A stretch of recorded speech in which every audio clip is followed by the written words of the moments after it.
So neural network knows that lane markers just don't vanish because a car occludes them. And so based on the overall context, it decides where the lane markers are.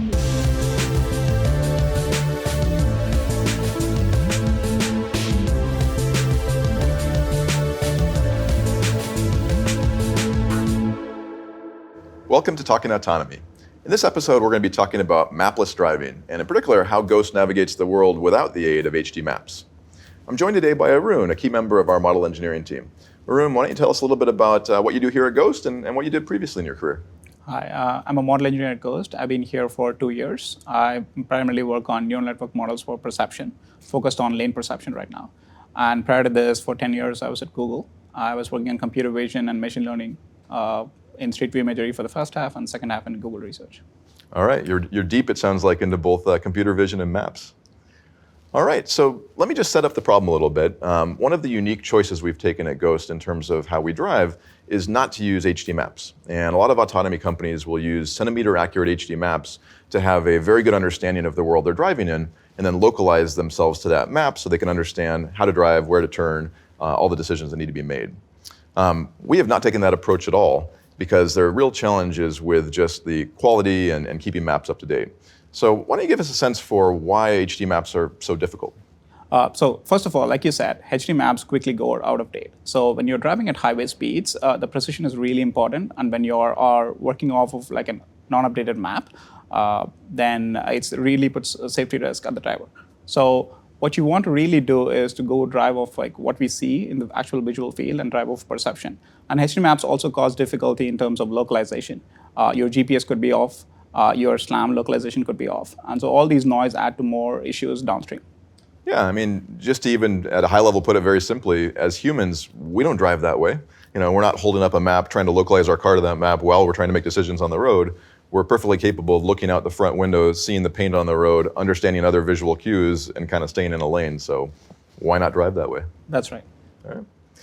So this may sound like kind of a simple question, but why are lanes so important? Obviously, it's important to keep yourself in the lane, but the lanes are so much more, right? Like, why is this a key signal for driving? Yeah, so lanes are first of all very important on highway scenarios because of the higher speeds. So most of the time we are driving subconsciously, just trying to keep us in the lane, and we are trying to keep it within like a very short distance, right? So when you're driving at 70 miles per hour, then these distances matter a lot, and you want to see much further ahead in the lanes. And they're also important to understand where the obstacles are placed nearby in the neighboring lanes, and both in the front and the rear. And so you want to get a 360 understanding of your scene around you, whether the people are moving into your lane, and do you have to react to it because of safety reasons.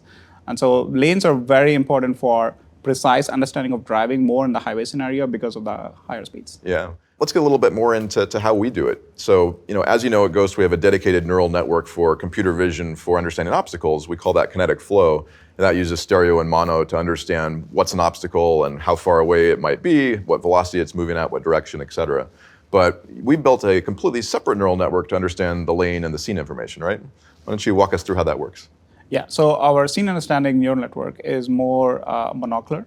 So it looks at a constant stream of images coming from a single camera, but it can also work off the other camera for resiliency reasons as a backup.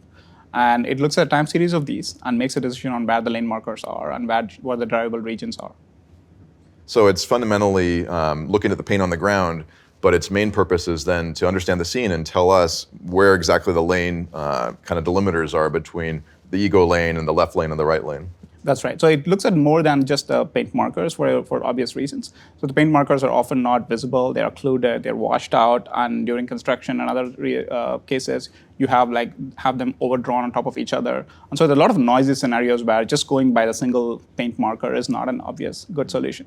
So what the neural network does is look at the overall context and try to deduce where the drivable lanes are and what the regions separating the different lanes are and the types of lane marking delimiters between the lanes.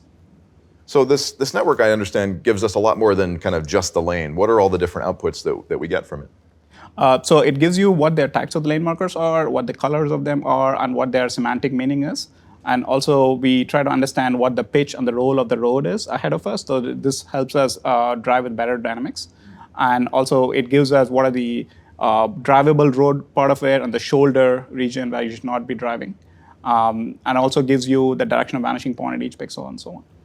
Yeah, the pitch and roll is interesting because other solutions have to use a really complicated IMU or either get that information from a map for in the future, and we can actually detect that right from the visual field. That's right. So tell us a little bit about how we train this network. Where does the information come from, and how do we teach it to understand these scenes?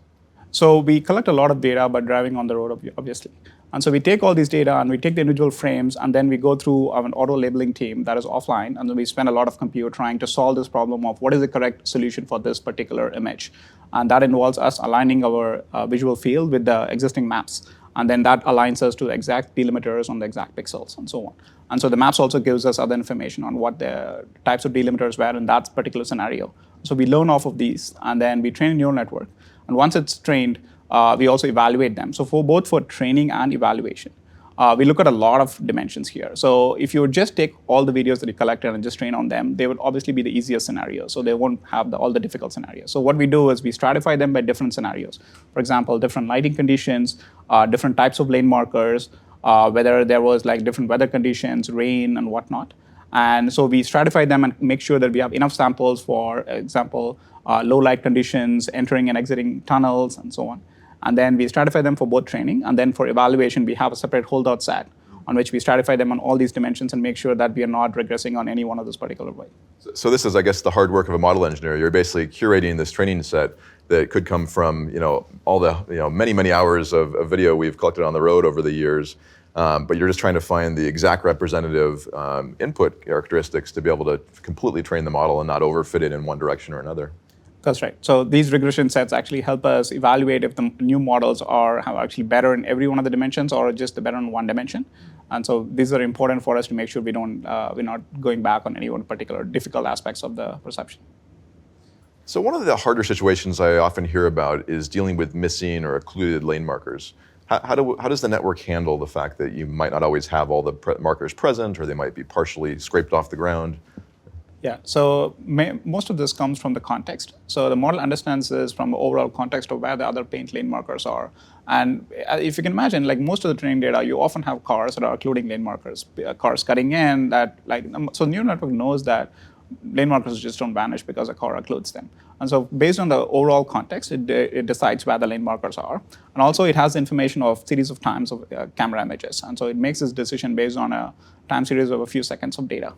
And lighting can also be very challenging. Depending on the time of day or the light, the lane markers might not even be visible or be looking very different, right?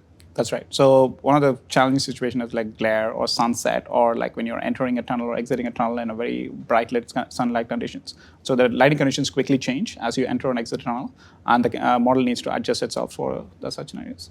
Yeah, so it sounds like there's really no shortcut. It's just about understanding those situations and just diligently making sure we have training data to cover them all. Correct. So finally, one of the key things we always think about is how we design Ghost in a way that it generalizes. And it strikes me that this lane marker problem must be kind of a hard one to generalize. I mean, if I think about here in the US, even across states, you have different looking lane markers sometimes. Internationally, they can be very different. Does the model generalize easily, or do we have to kind of retrain for every location we drive in? We don't have to retrain for every location, but we need to have data that covers the whole gamut of different kinds of lane markers, right? So when you have US has somewhat homogeneity in terms of lane markers on highways. There's a subtle differences between them. So we collect data from different regions of the US on different lighting conditions and different weather conditions. For example, we won't get enough snow in Bay Area, but we can get enough snow conditions in other places. And so we put all these data into our training set, and then we also make sure that we evaluate on these conditions as well. And so we make sure that we cover the difficult conditions for the neural network that are otherwise hard to find in one place. Awesome. So it sounds like your team has to do the hard work to make sure that we cover all the conditions, but that allows us to easily drive in new places. All right. Well, there you have it. A little bit of an insight into how Ghost achieves mapless driving, looking out the window, understanding the scene with our sensors, and driving just like a human does. Thanks very much, Arun. Until next time. Thank you, Kix.